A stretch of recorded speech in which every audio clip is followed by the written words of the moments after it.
بسم الله الرحمن الرحیم. سوره التکویر. سوره تکویر. تکویر چرا میگن تکویر؟ کویره به معنی ذهب ضوءها. سوره تکویر یعنی سوره که درباره از بین رفتن از بین رفتن امور روشنی چی است؟ آفتاب است، یعنی آفتاب از بین میره. این سوره هم از سوره های مکی هست و ما و شما در درس ها همیشه گفتیم که سوره های مکی سوره های است که امو اساسات ایمان، اصول اعتقادی را زیادتر بیان میکنه. اینجا مثلا موضوعات قیامت و روز قیامت و جنت و دوزخ، همین مسائل غیبی و مسائل ایمانی را بیان میکنه.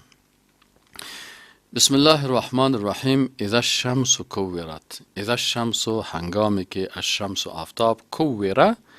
کویرت چی معنی؟ ای ذهب ضوءها، یعنی بروه روشنی ازی، یا پیچیده شوه، یا از بین برده شوه. و اذا النجوم انکدرت، و هنگامی که النجوم و ستاره ها انکدرت، یعنی اینا هم بریزن، بی نور شون، پارچه پارچه شون، توته توته شون، این نظام کلش از بین بره. و اذا الجبال سیرت، و وقتی که کوها در سیر و حرکت شوند. و اذا العشار، و هنگامی که همو عشار چی را میگن؟ عشار شترهای ماده را میگن که ای در وقت 10 ماهگی می باشه، بازی که مردم بسیار خوشحال می باشه، منتظر چوچه دادنش میشه. دیگه میگه و اذا العشار، و حتی وقت شوه که همو نعمت هایی که از منتظر از این نعمت ها و از این هستن، عطلت کل ازی فراموش شوه، کلگی در غم جان خود که شوه، باز قصر و خانه و موتر و زندگی و مال و کل چیز فراموش میشه. و اذا الوحوش حشرت، این روز قیامت روز است که جمع کرده میشد الوحوش و حیوانات درنده، حشرت جمع کرده شوند. و اذا البحار سجرت، و هنگامی که بحرها چی شوند؟ سجرت، مانند آتش شعله کرده شوند. بعضی از فیلم ها را شما دیده باشین که در بین بحر آتش است، آتش است، اما تو جوی از آتش. بعضی فیلم ها را نشان میده که از این روز قیامت میگه چی است، که بالاخره بحرها را ببینی که خود بحر به چی؟ به توته های از آتش مبدل شود. اذا النفوس زوجت، و وقتی که همین نفس ها و ارواح ها چی شوند؟ زوجت، دوباره چی شوند؟ با همون روح با همراه بدن چی شود؟ با هم دوباره یک جای شود. پس روح بیاید و در جسم داخل شود. و اذا الموءودة سئلت، و روز قیامت باز روزی هست که امو دخترک زنده بگور شده، چون عربا در عصر جاهلیت، این سوره مکی هست، و مردم عادت داشتن که به خاطر غیرت و ننگ امو دخترک های خدا میکشتن، زنده گور میکردن. چرا؟ میگه فی غیرت ماست، ما با صاحب داماد شوم، این کلان شرم است. از این خاطر دخترک های خدا چی میکردن؟ ایره وعد میکردن. وعد چی را میگفتن؟ همو زنده بگور کردن دخترک هاست. و اذا الموعودة، و هنگامی که امی دختر وعد شده، یعنی موعوده. موعوده چی را میگن؟ اما دختر که زنده در طفولیت ایره پدرش بگور، یعنی زنده زیر خاک کردش. الله متعال میگه باز روز قیامت از امید دخترک پرسان میشه، سوال کرده میشه که به ای ذنب قتلت، با کدام گناهی کشته شده. یعنی الله اینقدر سر پدر ازی به غضب میباشه و پدر ازی در لعنت الله گرفتار میباشه که الله متعال او رو با زنجیرها بسته کرده، حتی گپ زدن نمیتونه. از امید دخترک پرسان میکنه که تو چی گناه کرده بودی که ظالم و جنایتکار تو را در زیر خاک کرد. از این خاطر است که باز اسلام از حقوق زن و از حقوق دخترها دفاع کرد به اساس آیت قرآن. باز کسایی که مسلمان شدن یا دیگه باز هیچ کسی جرأت نمیکرد که دختر خدا حتی زیر خاک هیچ کس کرده نمیتونست، و یادات جاهلیت کاملا در اسلام از بین برده شد. این آیت قرآن اما جزا و جریمه پدرهای را نشان میده که در مقابل دخترای خود خیانت میکنن، اونا را ظلم سرشان میکنن و میکشن و جنایت میکنن. و اذا الصحف نشرت، و دیگه از علامات قیامت چی است؟ میگه و اذا الصحف نشرت، روز قیامت روز است که باز صحیفه ها، دفاتر اعمال نشرت، باز کرده میشه. و اذا السماء کشطت، و روز قیامت کدام روز است که حتی آسمان کشتت پوستش کنده میشه، کلگی بازم آسمان با تمام طبقاتش و با تمام چیزایش هم مشاهده میکنه. و اذا الجحیم سعرت. دیگه چی از قیامت؟ میگه در روز قیامت دیگه چی است که دوزخ سعرت هم خوب افروخته میشه، تیز میشه. و اذا الجنت ازلفت. روز قیامت روز است که حتی جنت نزدیک آورده میشه، در کلگی او را میبینن. علمت نفس ما احضرت. باز این روز قیامت چی است؟ روز است که باز هر نفس میفهمه که چی چیز او حاضر کرده و چی کاری را انجام داده. فلا اقسم بالخنس. الله متعال میگه قسم یاد میکنم به ستاره ها.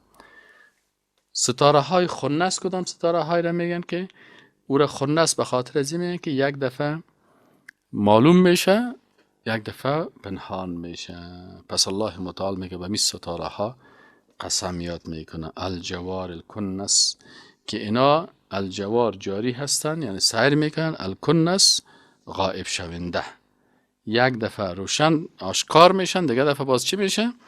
باز ایره پس غائب میشن. واللیل اذا عس و قسم است به شب وقتی که چی شوه؟ عس ای ادبره، پس بگرده، رو بگردانه یا پراگنده شوه. و صبح و قسم است به صبح اذا تنفس، وقتی که ای چی کنه؟ نفس جدید بگیره. انه یقینا که می قرآن عظیم شان لقول و کلام هست که از جانب الله داده شده. برای کی؟ برای رسول کریم، بر رسول فرستاده شده که او کی بود؟ جبریل امین علیه السلام که بسیار با کرامت است. ذی قوت، که بسیار صاحب قوت است جبریل علیه السلام. عند ذی العرش مکین. عند ذی العرش به نزد صاحب العرش چی است؟ مکین، بسیار مرتبه عالی دارد. یعنی جبریل امین علیه السلام که قرآن عظیم الشان از جانب خالق متعال امین آسمان هست به امین زمین آورده. ای بسیار چی هست؟ بسیار ذی قوت، صاحب قوت است. و به نزد ذی العرش، کس که صاحب عرش است یعنی به نزد الله بسیار مکین، بسیار با مرتبه عالی و بزرگ است. بسیار مرتبه عالی داره جبریل امین علیه السلام. مطاع، که ای چی است؟ اطاعت کرده شده است، یعنی اطاعت میشه. ثم، در آنجا ای بسیار اطاعت میشه، سخنش قبول میشه. ثم، در آنجا امین، بسیار امانتکار است. یعنی جبریل علیه السلام صفات بسیار عالی دارن. یک صفتش ذی قوت است، دیگه صفتش مکین است که به نزد الله بسیار مرتبه عالی داره در مخلوقاتش. مطاع کسی هست که وقتی اوامر میکند بالای دیگه ملائکه اوامر ازی قبول میشه، جبریل امین. ثم دیگه صفتش است که امین، بسیار امانتکار است. یعنی این قرآن عظیم الشان امین جبریل امین علیه السلام با امی صفات عالی خود آورده هست، با امی امانتی که دارن. و ما صاحبکم بمجنون. ای مردم، ای صاحب شما، دوست شما که رسول الله صلی الله علیه وسلم که امین زمین است، این دیوانه نیست، بلکه بالای ازی کلامی که از جانب الله توسط جبریل علیه السلام رسیده ایره بر شما میخوانم. ولقد رآه. و یقینا که رسول الله صلی الله علیه وسلم دید جبریل علیه السلام بالافق المبین. بالافق المبین رسول الله صلی الله علیه وسلم جبریل علیه السلام در کجا دید؟ در کناره واضح آسمان جبریل علیه السلام دید. و ما هو علی الغیب بظنین. و اون نیست در معامله غیبی بظنین، یعنی بخل کننده که بخیلی بکنه. و ما هو و نیست امی قرآن به قول شیطان رجیم، سخن شیطان رانده شده. در اینجا شیطان مداخله کرده نمیتونه.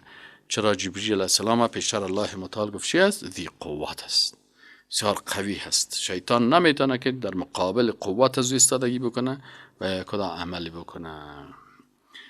فاین تذهبون. پس شما کجا می روین؟ ان هو الا ذکر العالمین. نیست امی قرآن مگر نصیحت است. برای چی؟ برای عالمیان، به تمام بشریت. یعنی از این معلوم میشه که قرآن یک کتاب چی است؟ عالمی هست، جهانی هست، اینترنشنل است، به تمام بشریت است، به تمام قاره های دنیا هست.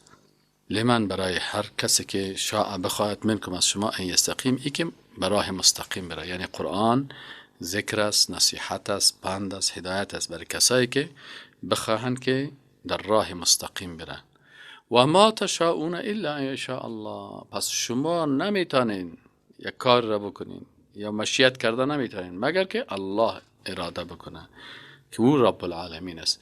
یعنی اگر شما میخواین هدایت شوین و به راه مستقیم برین، کل اعتماد سر خود نکنین، بلکه دست دعا را به بارگاه الله بلند بکنین که پروردگار مرا هدایت بکو، برای من توفیق هدایت نصیب بکن.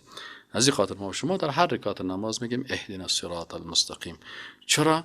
وقتی که الله یک نفر توفیق هدایت نده، راه حق برش هدایت نکنه، هر قدر که خودش زحمت بکشه نمیتونه. پس ما و شما در هدایت و حتی در عمل خود چی هستیم؟ محتاج هستیم برای الله. باید به الله عاجزی خدا پیش بکنیم، عریضه خدا پیش بکنیم، باز الله متعال عمل ما و شما را قبول بکنه و ما و شما را توفیق عمل نیک و خوب بده.